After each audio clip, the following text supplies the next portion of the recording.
AI is blowing up and it's only going to get bigger. But here's the thing. While DeepSeek just proved the whole world you don't need crazy compute power to get solid results, AI's real hunger isn't for more GPUs, it's starving for data. So you see, raw computing power means nothing without fresh, high-quality data to train models, and that's where things get tricky. The problem isn't about getting more data, it's about getting better data. AI models need high-quality, unbiased training sets to improve, but those are expensive, hard to find, and often full of junk. That's why companies like OpenAI, DeepMind, and Anthropic are experimenting with synthetic data, which is using AI to generate training sets for newer AI models. Well, it sounds smart, right? But here's the catch. If the AI is training on its own AI-generated data, tiny errors compound over time, leading to AI inbreeding. In simple terms, garbage in, garbage out. Now, if you look at the companies that own most of the data, meaning Google, OpenAI, and Meta, no surprise there, but there's a risk now, meaning the info we get from services like ChatGPT is heavily biased. So you might be thinking, oh Jamie, you're saying decentralization is always the answer, right? Well, yeah, you have seen AI crypto projects like Aether and Render decentralizing GPU power, while BitTensor is pushing decentralized AI inference. But there's still a missing piece. The data layer that even you can make money from it. So now let's talk about PUNDIAI. They recently did a huge rebrand. I know some of you in the comments might be like, oh Jamie, it's an old coin, way too OG, it's never gonna come back. But here's the thing, this video is not asking you to buy their tokens.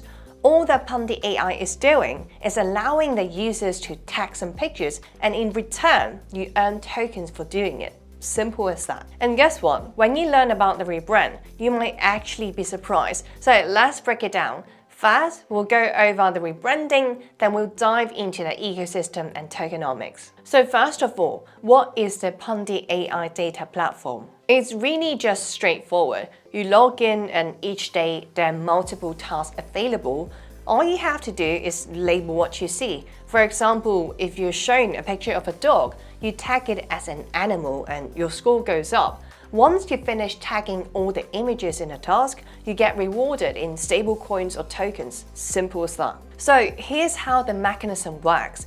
Companies provide raw data, which users help label and process. These datasets can include text classification, images, or other formats, depending on what companies need for training the AI models. In this setup, users act as data processor, helping train AI models while getting rewards directly from these companies. Unlike traditional centralized review systems like Skill AI, PUNDIAI decentralizes validation by distributing it across multiple participants. This creates a reputation-based system where bad actors get flushed out and high-quality work is consistently rewarded. If this sounds interesting to you, great. This is just the beginning of the AI ecosystem. You see, AI data needs the right infrastructure to scale, but most blockchains weren't built for AI workloads. So here comes the second step for its ecosystem, PUNDIAI FX, an omnilayer that connects multiple blockchains and platforms,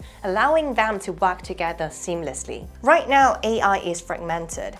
Data is scattered across different chains, models run on separate platforms, and users want access from various networks. This is because traditional cross-chain solutions usually focus on simple transactions, not the complex data flows AI needs. So PUNDIAI FX fixes this by acting as an omnilayer for AI data, so think of it more like a universal connector.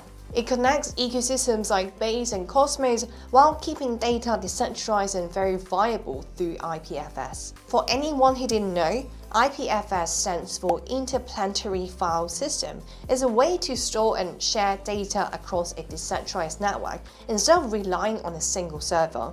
It ensures data is secure, tamper-proof, and always available no matter where it's stored. On-chain verification proofs ensure trust and transparency, while its EVM compatibility makes it easy to integrate with Ethereum-based smart contracts.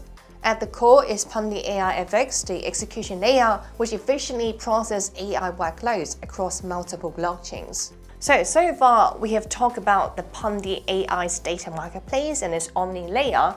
Now, let's get into the third biggest product, the Pundi AI Fund, an AI agent launchpad. With Pundi Fund, developers can train and launch AI agents using datasets from Pundi AI. But what makes it different from other launchpads, right? So first feature is that it uses a bonding curve mechanism for token launches. This means instead of launching tokens with unpredictable price swings, the system gradually adjusts token prices based on supply and demand. This is basically the same idea as Pump.Fund and Virtual Protocol, so I'm sure my viewers of this channel have heard of. Next, there's a unique AI-powered market maker and an agent that handles liquidity. It automatically buys AI agent tokens from the open market, ensuring that there is always enough liquidity for trading. Now, here's where things get interesting. AI projects can bribe the Pundi AI holders with the agent tokens to secure votes. If they get enough votes, they receive funding from the AIMM agent, helping the project gain more exposure and liquidity. The community decides on funding allocations through weekly votes. Even if a project launches AI agent tokens on another platform, they can still join Pundi AI's ecosystem by bribing the Pundi AI holders for votes. This opens the doors for more AI projects to participate without being locked in a single launchpad. Finally, the fees collected by AIMM agent don't just disappear.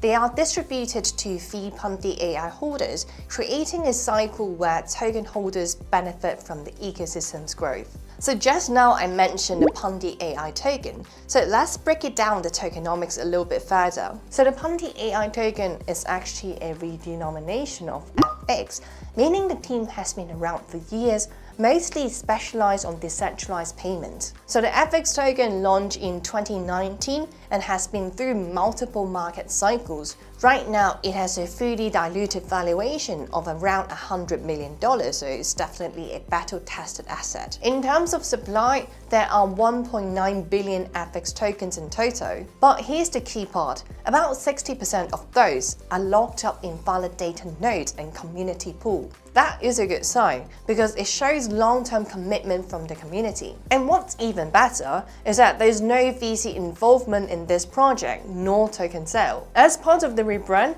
the token supply will be reduced by 100x. That means every 100 FX tokens will be converted into one Pundi AI tokens, but without any new tokens being minted. The total value stays the same, but the supply structure gets simplified. So what is Pundi AI used for? It acts as a bridge between AI data contributors and users. When AI data is sold, payments go into the Pundi AI salary pool, which is then distributed as rewards to contributors. Their earnings depend on how much the data is used. The more demand, the higher the rewards. The salary pool also doubles as a staking rewards pool for Pundi AI holders. AI data contributors only get paid after the data is reviewed and verified, ensuring quality and reliability in the ecosystem. So far, you heard so much about the benefits being in the Pundi AI ecosystem, but of course you know this channel. We're always gonna involve the risk and potential concerns that I have, so let's dive into the coins right now. As you know, the main platform runs on a tag-to-earn model, and that's actually the biggest risk in terms of the user mentality. Participants will always optimize for payouts instead of caring about how accurate the data provides. This means there is now a risk of users providing low-quality data, which in the end still be unusable for data providers. And historically speaking, most reward-based models don't last. Just look at the play-to-earn model in 2021 and tap-to-earn on Telegram in 2024. For Pundi AI, a truly decentralized AI model has to solve both the data reliability problem and the incentive structure. If either fails, the whole decentralized AI vision could still end up relying on centralized data sources. Another concern I have is actually for the PundiX brand itself. You see, they have multiple different products under one brand. ranging from PayFi, blockchain networks, DeFi to SocialFi, and now AI. This constant expansion kind of creates a branding challenge, and the frequent rebranding can be confusing. Like, we have seen this happen with Polygon and MakerDAO. The rebrands cause user confusion, a loss of identity, and eventually users fade away. But on the flip side, some projects only took off after a pivot. Take Fascia Protocol for example. It wasn't until they rebranded to AI that they really gained traction. So will Pundi AI pull this off? We'll have to wait and see. But one thing's for sure, they have always been strong in crypto payments, and that's what originally set them apart. If they can successfully merge AI and payments, this could be a big move for them. Alright, so that's my analysis of this video for Pundi AI FX. Make sure to like the video, follow me on Twitter for more constant updates and analysis because I don't always have the time to make long videos like this. Thanks for watching, and I'll see you guys in the next one.